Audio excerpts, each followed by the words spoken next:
All right. Hello again, everyone. It's Heather.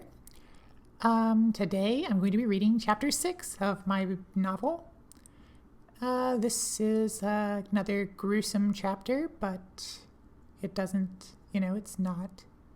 We're with Ellie and Jason again, so we will not have any torture in it. All right. Let's get started then.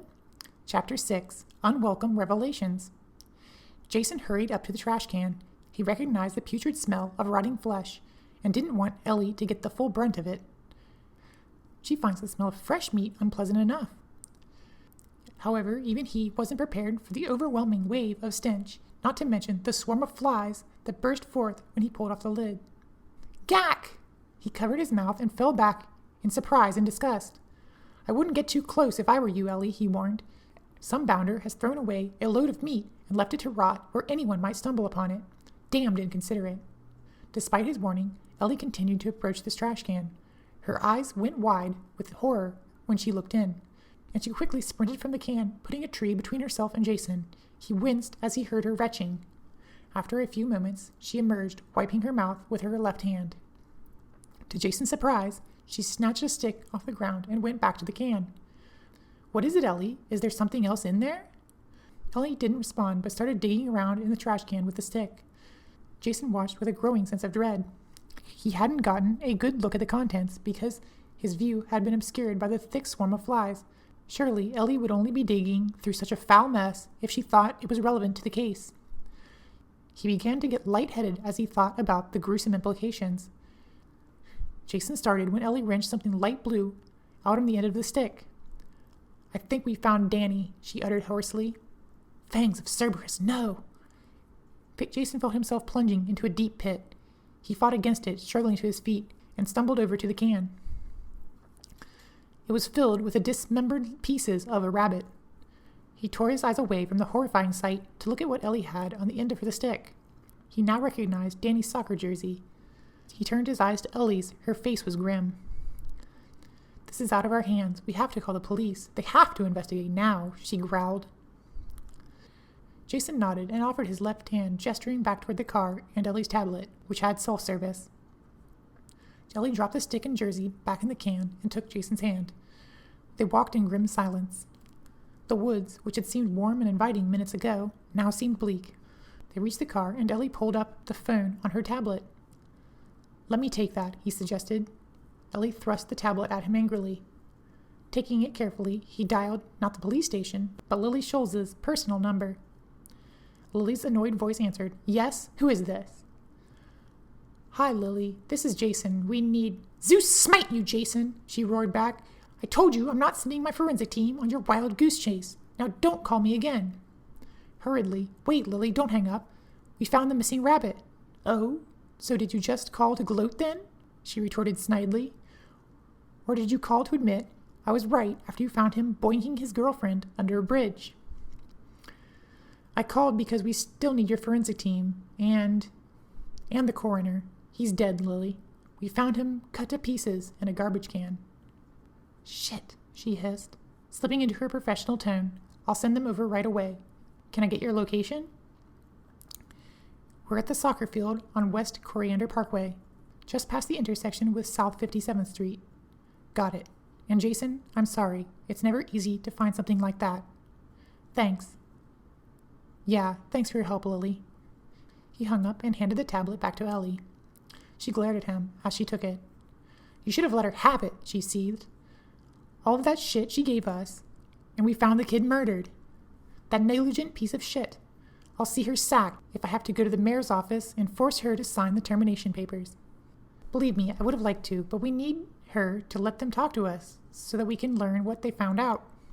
Someone has to break the news to Mrs. Planter, and I'd rather not let it be some nameless police officer. I'm not sure I do believe you on the first part, but I suppose you're right. She grimaced. Fucking Tartarus. I'm not looking forward to being the bearer of that news. Of course not, but if someone has to tell her her life is over, at least it shouldn't be a complete stranger. Ellie nodded somberly, and then grimaced again. Let's not mention the trash can, though. When the police finally arrived, Jason and Ellie led them back to the trash can. They stood back while a uniformed marmot started organizing the search teams. A few minutes later, Jason noticed a sable ferret dressed head to foot in light blue disposable scrubs bounding through the woods to catch up to the main party. "Hey, Fitzy," he called, giving him a wave. The ferret slightly changed course to stop beside Jason and Ellie. "Hey, Brown, how's the private inspector life been treating you?" he greeted. Jason frowned. "Not so well, as you might expect." Right, awful business this." He glanced at Ellie. "Who's this little lady?" Ellie's eyes narrowed dangerously. "Bad choice of words, Fitzy." "Sorry, let me introduce you. Ellie, this is the coroner, Tom Fitzgerald. Fitzy, this is my partner, Ellie Bennett." "A pleasure to meet you," Fitzy said cheerfully, with a wide grin that showed his oversized fangs. Ellie nodded perfunctorily, eyes still narrow. Fitzy seemed not to take any notice of her expression. The abrupt yowl from a uniformed black cat startled the three of them. "I found a pile of vomit over by this tree." "Sorry, that was me," Ellie yelled. Several of the officers turned to look at her, and Jason noticed her nose and ears go red. Fitzy gave her a sympathetic look. "Well, I'd better take a look at the body," Fitzy remarked. Walking a short distance to the trash can, he peered in.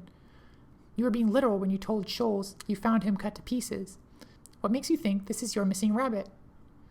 "That's his soccer jersey there on top," Ellie responded. "Right, well, I'll see if I can make a more positive identification before calling his parents, but I doubt we have two missing gray rabbits with the same soccer jersey." "About that," Jason put in, "his mother is our client, and she doesn't know he's dead yet. We were hoping you'd let us tell her." Fitzy shrugged. "Better you than me. Also, if we stop by the lab this afternoon, can you let us know what you found out?" Fitzy gave him a dubious look. "Scholes wouldn't be happy about it. She doesn't like civilians getting involved at the best of times, and you know she particularly doesn't like you." "Please, Fitzy, we're already involved, and we want to help catch the scumbag who did this." "Okay, Brown, but not at the lab. I don't want it getting back to Scholes. Meet me at Minioti's at 7 p.m., and I'll fill you in." "Thanks, Fitzy. We'll see you then." He looked at Ellie. "Let's go get the worst part over with." She nodded, and with a wave to Fitzy, they headed back to the car. As they trudged through the woods, a thought occurred to Jason. Ellie, you are all right continuing on this case, aren't you? I just realized I told Fitzy we wanted to help without asking you about it." "Of course I want to stay on this case. You saw Danny's remains, how they carved him up. Who could do something like that, especially to a kid? We have to catch this monster." Jason nodded, and they walked the rest of the way in silence. When they reached the car, Ellie slumped in the driver's seat. "Oh, Zeus, this is going to be a hard visit to handle. Maybe we should have let the police tell Mrs. Planter after all." "I can do the talking if you want," Jason suggested. Ellie gave him a grateful look. "Thanks, Jason. I don't even know how I'd start a conversation like that." "Neither do I." The drive to 315 Maplewood Drive was somber. He wished he could enjoy the gentle drive through the sunny suburb with its sweet-smelling flowers and trees. Instead, he was filled with heart-wrenching dread. As they pulled up in front of the gray house with pink shutters and door and a small vegetable garden in the front yard, Jason felt a lump rising in his throat. He swallowed and took a deep breath to try to force it back down. Then he got out of the car and plodded towards the door. Ellie followed a couple steps behind him. Reaching the door, he pressed the doorbell and waited, heart palpitating. He could hear the chimes ringing inside the house, followed by someone scrambling about. Their claws clicked against the floor as they hastily approached the door. The door swung open to reveal Mrs. Planter, dressed in a short, pleated, sleeveless lavender dress. "Inspectors Brown and Bennett," she said in a surprised tone. "What is it? Have you turned up something in your search for Danny?" Jason swallowed and took another deep breath. "I'm sorry, Mrs. Planter. Danny is dead. We found him this morning." Mrs. Planter's nose and ears went completely white. "No," she whispered. Only Jason's quick reflexes saved her from collapsing on the floor. He caught the falling rabbit under the arms and then hefted her with one arm under her back and the other under her knees. With Ellie following, he carried her inside and laid her on the yellow sofa, propping her feet on a matching throw pillow. He picked up a magazine from the white marble coffee table in front of the sofa and began to fan her, while Ellie went to the kitchen and came back with a glass of water. Shortly, Mrs. Planter began to regain consciousness. At first, she seemed confused, giving them both a puzzled look. "What am I?" she started to murmur, before her eyes shot wide open. "Danny, you said Danny's dead!" She struggled to get up. "Easy," Jason chided softly. He moved the pillow from under her feet and tried to use it to prop her into a sitting position. She pushed his arm away and forced herself up against the arm of the couch. "You're sure about this?" she asked intensely. He still had his soccer jersey with him, Jason replied. "I want to see him," she demanded. "I'm not sure that's such a good idea at the moment. The coroner is still examining his body. I'm sure they'll phone you when they're ready." Furiously, "I want to see him now!" Jason looked at Ellie. She nodded.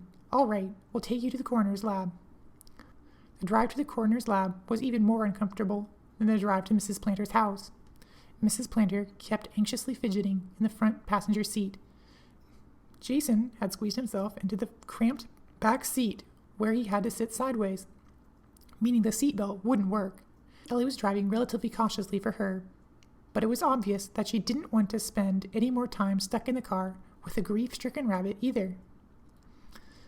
"Can you go any faster?" Mrs. Planter complained.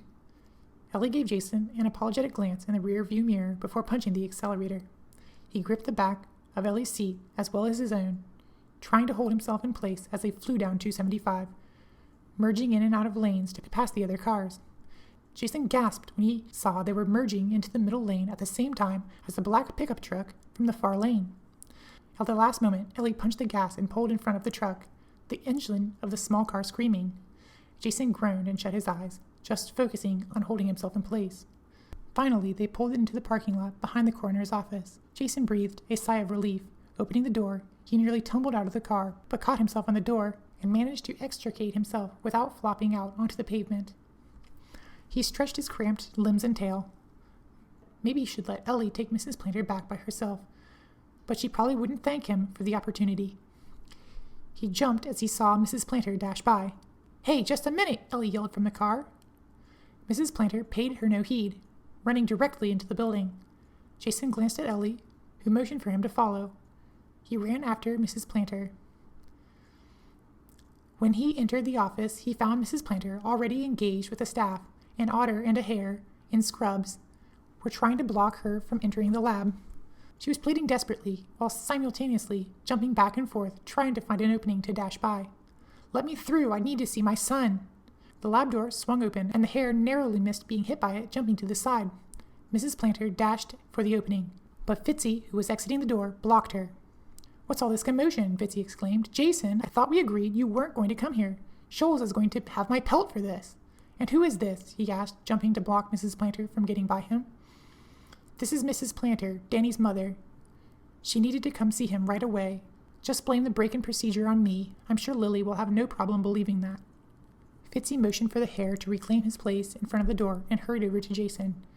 Whispering under his breath, he continued, "Obviously, his mother has the right to see him, but we just got back here. It's not a pretty sight in there. Pieces all over the table.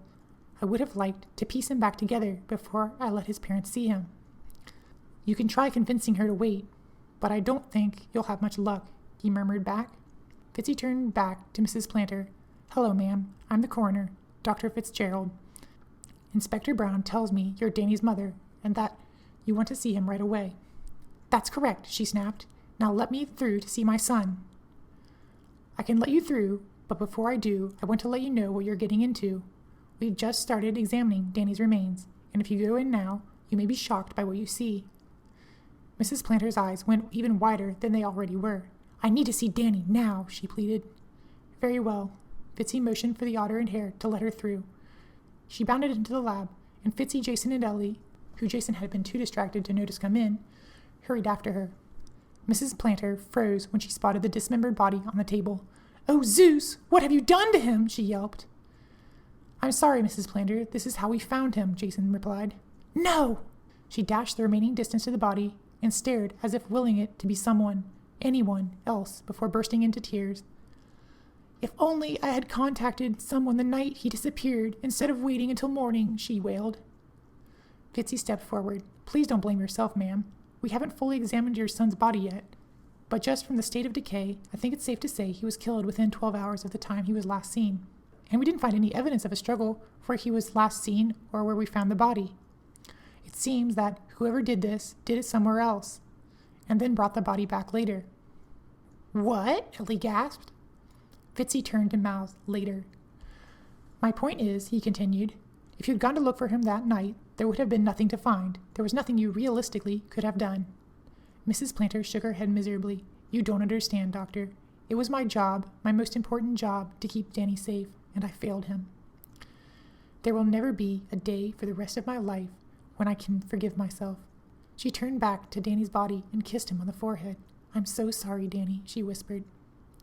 Looking down disconsolately, with tears still streaming down her face, she turned and slowly walked back towards the door. Without looking up, she murmured to Jason and Ellie as she walked by, I'll call my husband to come pick me up. Thank you for doing what you could. They left Mrs. Planter using the office's phone to call her husband and took the car back to their office. Jason's mind was swirling with sorrow but also confusion at what Fitzy had said. It was only a little after noon when they returned to the sweltering office. Jason tried to think of what he could do for the next several hours before their appointment with Fitzy. Not that he felt like doing much of anything after the terrible events of the morning, and assuming Fitzy shows up after what just happened. He tried flipping through the newspaper he had grabbed on the way in this morning, but was unable to focus. I hope what she said isn't true, Ellie muttered from her desk across the room. What? Jason replied, looking up from the paper. I just hope that Miss Planter can actually forgive herself, Ellie said. No one should have to live like that, blaming themselves every day for something they couldn't prevent. Jason shook his head helplessly. I don't know, Ellie. Maybe one day she will be able to accept that it wasn't her fault, and maybe she won't. But that just makes it all the worse, Ellie cried angrily. Not only did this murdering piece of shit rob Danny of the entire rest of his life, but they also ruined the rest of his mother's life.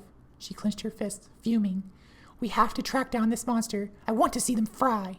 She glared at Jason. And don't give me any of your anti-death penalty bullshit. Being drawn and quartered is too good for this scum. Jason figured it wasn't a good time to take the bait on that argument, so he just grunted noncommittally before replying. Hopefully Fitzy will have something to tell us that can put us on the right track to bringing them to justice. Fitzy, Ellie repeated, with a roll of her eyes. Now I know where you got the idea of calling people by just their last names. Why don't you call him Tom if he's your friend? Jason shrugged. I don't know. That's just how he addresses people, so I address him the same way. Ellie looked at him skeptically. I suppose I can accept Bennett from him, but if he tries to turn it into some inane nickname like Benny, I'm going to let him have it. If you ask him to call you Ellie, I'm sure he will. He's pretty easygoing. Ellie nodded. Where is it that we're meeting him again? Miniati's? Yes, it's a Roman restaurant. I think it's Fitzy's favorite. Ellie perked up slightly. Neat. I like Roman food.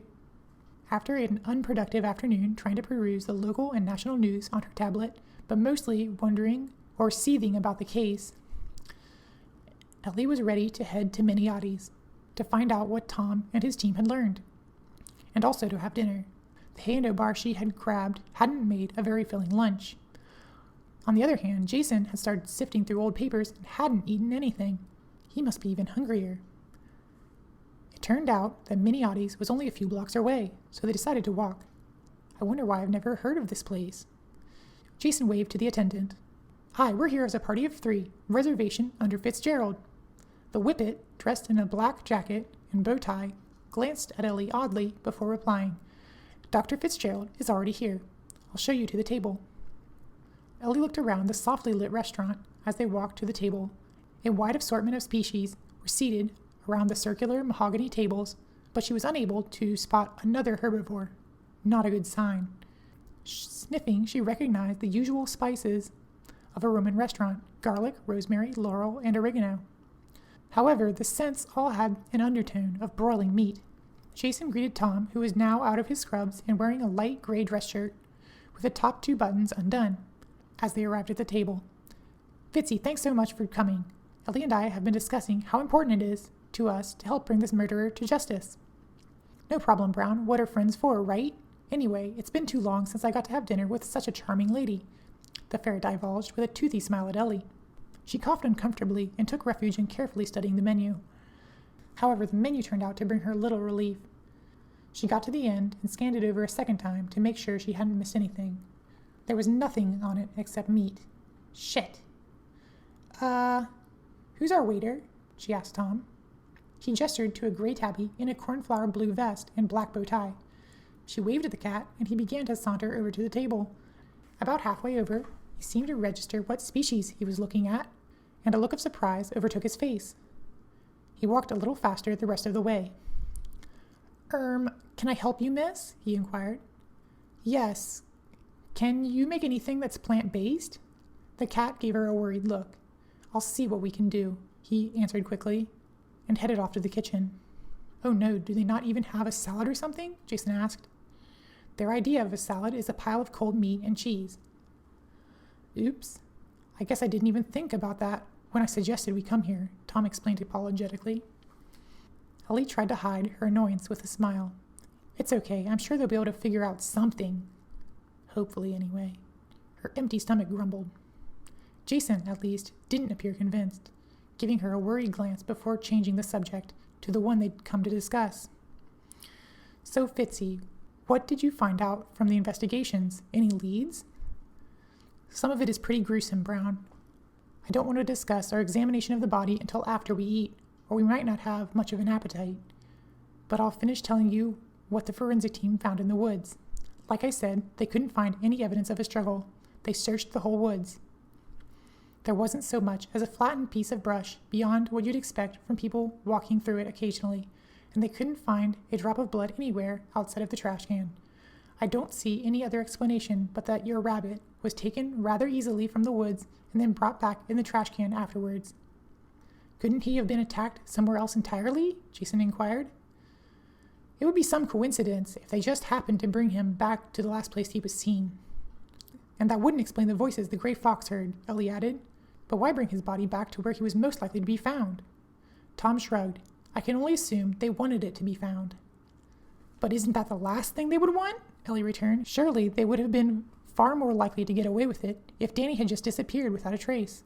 Now there's a murder investigation underway, and there hasn't even been time for their trail to go cold." Tom shook his head. "I'm no clinical psychiatrist, but I think we're dealing with deeply disturbed individuals here. I think you'll understand after I tell you what we found when we examined the body. But for now, let me just say that I believe they wanted to show off their work while it was still fresh." Ellie blanched at the thought. Show off their work? Was Danny's mutilated body some kind of sick artwork to the monster who had murdered him? She exchanged a horrified look with Jason. "If that wasn't meant to make me lose my appetite, I'm not looking forward to what he has to tell us after dinner." Her mind was reeling with images of framed, lagomorphic limbs and Danny's dismembered torso posed like a statue. Ellie's macabre thoughts were interrupted when the gray tabby came back to take Tom and Jason's orders. Tom ordered sausage a la marinara, and Jason ordered the salami stromboli. "We're working on yours," the waiter assured Ellie before hurrying off again. Ellie tried not to let her mind return to the appalling images. Unfortunately, every breath she took was filled with the scent of broiling flesh, and whenever she happened to glance beyond the water glasses and candle of their own table, she saw sharp-fanged predators ripping into great chunks of it. All grown in vats, she reminded herself, but she was still growing increasingly uneasy and fidgety. She needed to take her mind off of it somehow. She looked from Tom to Jason and back. They were sipping their water, unaware of her distress. Maybe she could start a conversation on a different topic, but what? She went with the first thing that popped into her head. "So, Tom, I guess you don't have a wife or girlfriend then?" He looked at her surprised. "No, I don't." Damn it, why did I go back to this topic? She went on awkwardly. "You're a doctor with a good job, prestigious even, and handsome looks. Seems like you wouldn't have any trouble with finding someone." "Unfortunately, all ferret marriages are arranged. It's a tradition derived from a medical issue," he explained. "Female ferrets can die if they go into heat and aren't able to have sex. It's treatable now, but the tradition has stuck. Anyway, the marriages are arranged by the couple's parents, usually for some social or business gain. But my parents died when I was very young. I was actually raised by a cat couple. They were great parents to me, but they didn't know how to navigate the ferret subculture. So that's the way it goes, I guess," he ended with a shrug. Ellie fidgeted her feet under the table. She'd already learned more about ferret biology than she cared to. But she had started the conversation. It would be rude to summarily end it after he'd just divulged his life story. She smiled uncomfortably. "That's too bad, but people sometimes do have interspecies relationships. I mean, you can't have kids then, but maybe there's some nice cat or something who would like to date you." Jason sneezed loudly. "Excuse me." Tom ignored him, giving Ellie a curious look. "Yeah, maybe there is."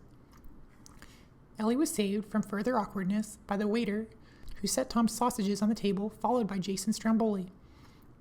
I've never been so happy to see a plate of meat in my life. Finally, he set down Ellie's plate. She blinked with surprise. 5 carrots were haphazardly arranged on the oblong platter. She poked at them with her fork, raw. She looked at the waiter in disbelief. I'm sorry, miss, he apologized. The head chef said he couldn't cook anything plant-based. The assistant manager had to run to the supermarket to get those. You do like carrots, don't you? Sure, I like them. It's not exactly something you need to go to a restaurant to get, though.